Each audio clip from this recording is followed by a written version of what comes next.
Namaskar friends, I am Tanmay Saikya, a practicing astrologer, happiness mentor and your guide and friend in marriage as well as relationship consultant. Welcome to my channel and at first thank you very much for your feedback, your comments that you have sent to my channel's email ID as well as to my WhatsApp, and few of you have a personal call also. So thank you very much for showing your support and faith towards this particular channel. And it becomes now more, the responsibility becomes more heavier on our side to do justice with your faith and your trust that you have bestowed on us. So आप लोग को हमने last episode में मैंने पूछा था कि आप कुछ टॉपिक सजेस्ट कीजिए जिसके ऊपर आप चाहते हैं कि मैं वीडियो बनाऊं, and you have really sent a lot of topics. और जब मैंने ये टॉपिक्स को थोड़ा कैटेगराइज किया तो ये मेरे सामने है कि the vast majority of you have chosen the topic of marriage. और मैरिज के बाद जो टॉपिक आते हैं वो है हेल्थ, और उसके बाद कुछ लोगों ने और दो टॉपिक भी आइडेंटिफाई किया. एक है education and second one is career prediction. तो this is quite a mouthful of thing because marriage itself ये बहुत ही ह्यूज है. मैरिज के अंदर बहुत सारी चीज़ आते हैं. मैरिज का होने से लेके how will be the quality of marriage, how will be the quality of the marital life, ऐसे होते हुए सेपरेशन, डिवोर्स, फिर सेकंड मैरिज, ये बहुत सारी चीज़ है जो मैरिज का अंदर में आते हैं.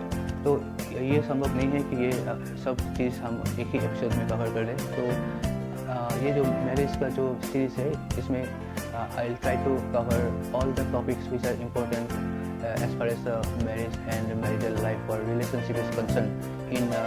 I assume we will be able to complete or touch upon all the major aspects of marriage and relationship in 4 to 5 episode. तो आज के जो एपिसोड है, आज के एपिसोड में हम लोग का फोकस रहेगा मेनली मैरिज, शादी के ऊपर. शादी का what is the conditions, what are the planetary combinations जो कि रिस्पॉन्सिबल होते हैं कि आपका शादी के लिए. तो कौन सा प्लैनेट क्या रोल प्ले करते हैं, आपका हॉरोस्कोप से कैसे हम प्रेडिक्ट कर सकते हैं कि आपका शादी कब होने वाला है. और कब होने वाला है तो बाद में आएगा. आपका शादी के बारे में कहाँ से हम क्या पता कर सकते हैं. तो एक बेसिक सा आइडिया ये फर्स्ट एपिसोड में हम लोग देंगे, और आने वाला एपिसोड में हम लोग प्रिसाइसली एक एक टॉपिक लेके उसी टॉपिक के ऊपर एक एक एपिसोड बनाएंगे. तो आज का जो टॉपिक है ये वेरी वेरी सिंपल है कि, और ये उन लोगों के लिए मेनली इम्पोर्टेंट है जो लोग एस्ट्रोलॉजी के बारे में बहुत ज्ञान जिनका नहीं है. तो it is a very basic episode where we will be talking about the basic questions related to marriage. तो सबसे बेसिक जो क्वेश्चंस अराइज करते हैं ये है कि हम लोग का जो हॉरोस्कोप होता है, जो कि एक चार्ट टाइप का होता है, दिखने में ऐसे होते हैं. तो ये हॉरोस्कोप में कौन सा चीज़ है जहाँ से हम मैरिज को प्रेडिक्ट करते हैं. Means if this is a horoscope then from where we predict the matters related to marriage. और फिर कौन सा ऐसा चीज़ है जो कि ये जो हॉरोस्कोप है, ये हॉरोस्कोप का जो हाउसेस है और जो प्लैनेट्स यहाँ पे बैठा हुआ है, तो उनका कौन सा कैसा रोल रहता है as far as marriage is concern, ये हम समझने के लिए कोशिश करेंगे इस पर्टिकुलर वीडियो में. तो friends, you know that if you have a close look you will see these two houses I have shaded, this and this. So this is called house number 1, और इसको हिंदी में लग्न भी बोलते हैं. और इसका ठीक ऑपोजिट पे जो हाउस है, मतलब ये लग्न हाउस से 180 डिग्री एकदम ऑपोजिट में जो हाउस है, इसको बोलते हैं house number 7. Okay, if you count lagna as 1 and then go anticlockwise 1 2 3 4 5 6 7. So जो दिस 7th जो हाउस है, ये हाउस को बोला जाता है कि this house is mainly responsible for the matters related to marriage.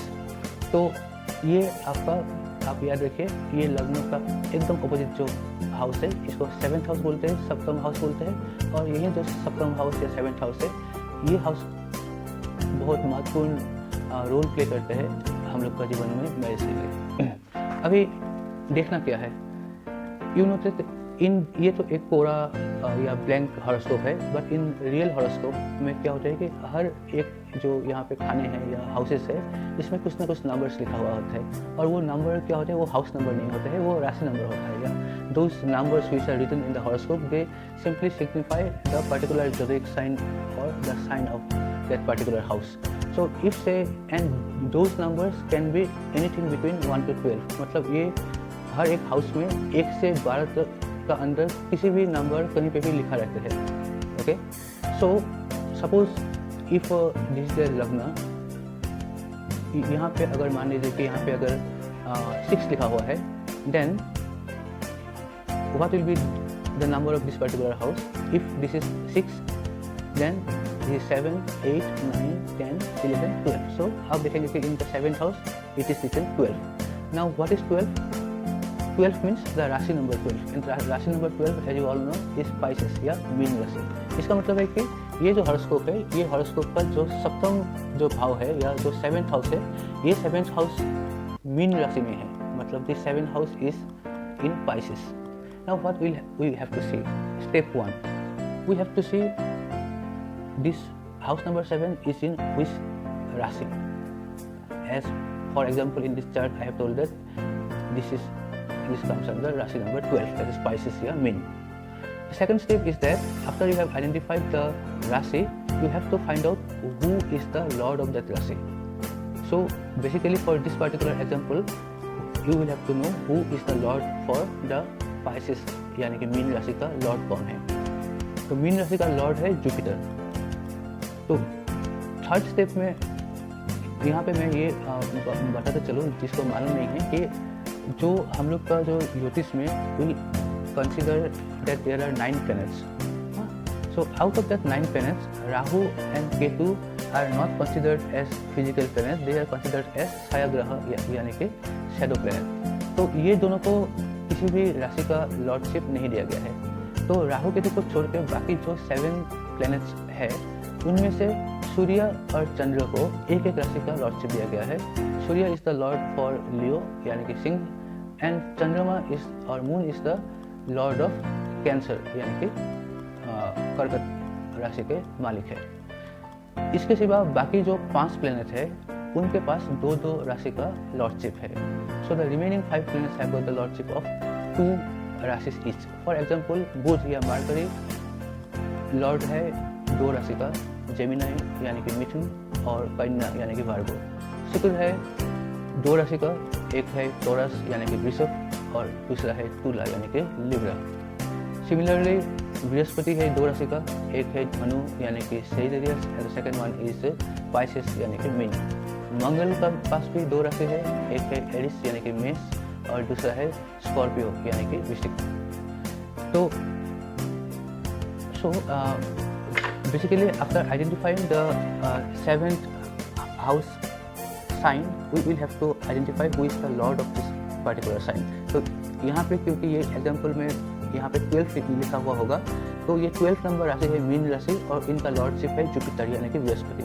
तो थर्ड स्टेप में हम लोग को क्या करना पड़ेगा? We will have to see where in this chart Brihaspati is sitting. ये चार्ट का कौन सा हाउस में बृहस्पति बैठा हुआ है।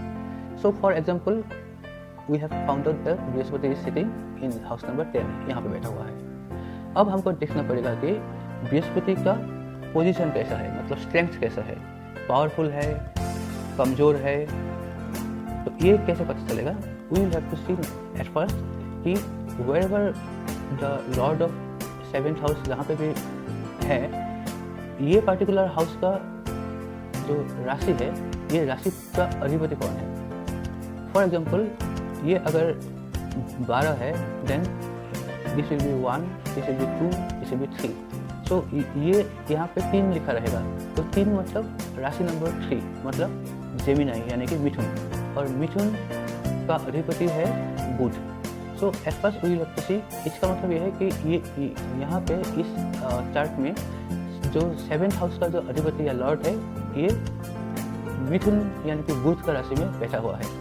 तो अगर अब ये देखना पड़ेगा कि ये जो 2 प्लैनेट है, मतलब जहाँ पे जुपिटर जो कि लॉर्ड है 7th हाउस का जहाँ पे बैठा हुआ है, उनका और ये जो पर्टिकुलर हाउस है ये हाउस का जो राशि है उनका जो लॉर्ड है, जो इस एग्जाम्पल के लिए बुध यानी कि मरकरी है, तो बुध और गुरु का बीच में what is the relation, whether it is friendly relation और एनिमी, और it is neither friend nor enemy, जिसको हम लोग हिंदी में सम बोलते हैं। तो फ्रेंडशिप और enmity between the lord of the 7th house and the lord of that particular house, जहाँ पे 7th हाउस का लॉर्ड बैठा हुआ है, ये देखना पड़ेगा। If the lord of the 7th house is sitting in a राशि whose lord is friendly to him, then it will give good result in the marital life। और अगर 7th हाउस का जो लॉर्ड है वो अगर किसी दुश्मन प्लेनेट का घर में बैठा हुआ है, तो ये जो मैरिटल जो लाइफ है इसमें अशुभ प्रभाव देगा, क्योंकि जो सप्तमेश है, ये सप्तमेश जब कोई एनिमी का घर में कैद हो जाता है तो उनका जो स्ट्रेंथ है, ये स्ट्रेंथ भी रिड्यूस हो जाता है। और जब सप्तमेश का जब स्ट्रेंथ कम हो जाता है तो ये जो शादी होता है, ये शादी का जो ओवरऑल जो क्वालिटी है वहाँ पे भी कमियाँ आते हैं। नेक्स्ट हमको क्या देखना पड़ेगा, वी विल हैव टू सी कि शादी का कारक ग्रह कौन है। तो ज्योतिष में ये मान्यता है कि पुरुष के लिए फॉर मैन शुक्र है मैरिज का कारक, और for female it is Mars as well as Jupiter. तो मार्स और जुपिटर दोनों का रोल होते हैं जब हम कोई जातिका या कोई फीमेल का कुंडली में जब हम मैरिज को देख रहा है, तो we will have to see what is the position of Mars and Jupiter. बृहस्पति और मंगल कैसे स्थिति में है ये देखना पड़ेगा अगर हम लोग कोई महिला का हॉरोस्कोप देख रहे हैं शादी के लिए। और अगर हम कोई लड़का या कोई मेल का चार्ट देख रहे हैं, तो मेल का जो विवाह का जो कारक ग्रह है वो है वेनस यानी कि शुक्र। तो हम लोग को देखना पड़ेगा कि शुक्र का पोजीशन कैसा है, मतलब वही सेम बात कि बलवान है या कमज़ोर है।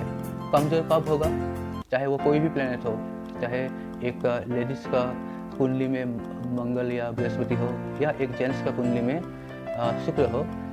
हर एक प्लेनेट कमज़ोर तभी होता है जब कंडीशन नंबर 1 वो कोई दुश्मन प्लेनेट का घर में बैठा हुआ है, नंबर 1। नंबर 2 उनके ऊपर अगर कोई एनिमी या कोई पापी प्लेनेट का अगर दृष्टि है, जिसको इंग्लिश में बोलता है if the 7th house lord is aspected by some malefic planets, मतलब जो सप्तमेश है, सप्तमेश के ऊपर अगर कोई पापी ग्रह का अगर कोई दृष्टि है। अब पापी ग्रह किसको माना गया है मैरिज के लिए? पापी ग्रह एक है आपका राहु, एक है केतु, एक है शनि, एक है सूर्य और एक है मंगल।